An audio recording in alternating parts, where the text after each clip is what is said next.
রথযাত্রার দিন কাছে, তাই রানী রাজাকে বললে, চলো রথ দেখতে যাই। রাজা বললে, আচ্ছা। ঘোড়াশাল থেকে ঘোড়া বেরোলো, হাতিশাল থেকে হাতি, ময়ূরপঙ্খী যায় সারি সারি, আর বল্লম হাতে সারি সারি সিপাই শান্ত্রী, দাস দাসী দলে দলে পিছে পিছে চলল। কেবল বাকি রইল একজন, রাজবাড়ির ঝাঁটার কাঠি কুড়িয়ে আনা তার কাজ। সর্দার এসে দয়া করে তাকে বললে, ওরে তুই যাবি তো আয়। সে হাত জোর করে বললে, আমার যাওয়া ঘটবে না। রাজার কানে কথা উঠল, সবাই সঙ্গে যায়, কেবল সেই দুঃখীটা যায় না। রাজা দয়া করে মন্ত্রীকে বললেন, ওকেও ডেকে নিও।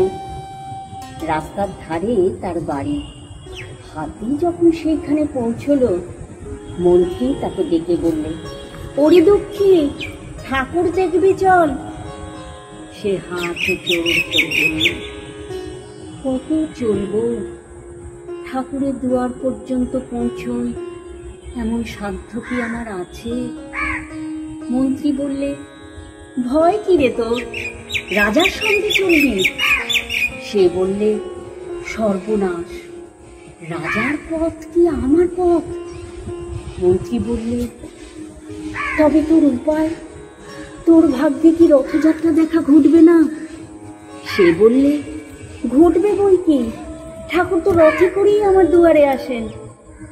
মন্ত্রী হেসে উঠল, বললে, তোর দুয়ারে রথের চিহ্ন কই?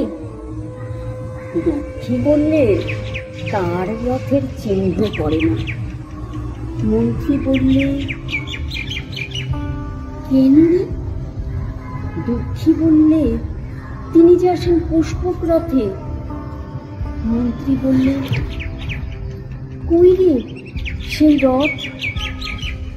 দুঃখী দেখিয়ে দিলে, তার দুয়ারের দুই পাশে দুটি সূর্যমুখী ফুটে আছে।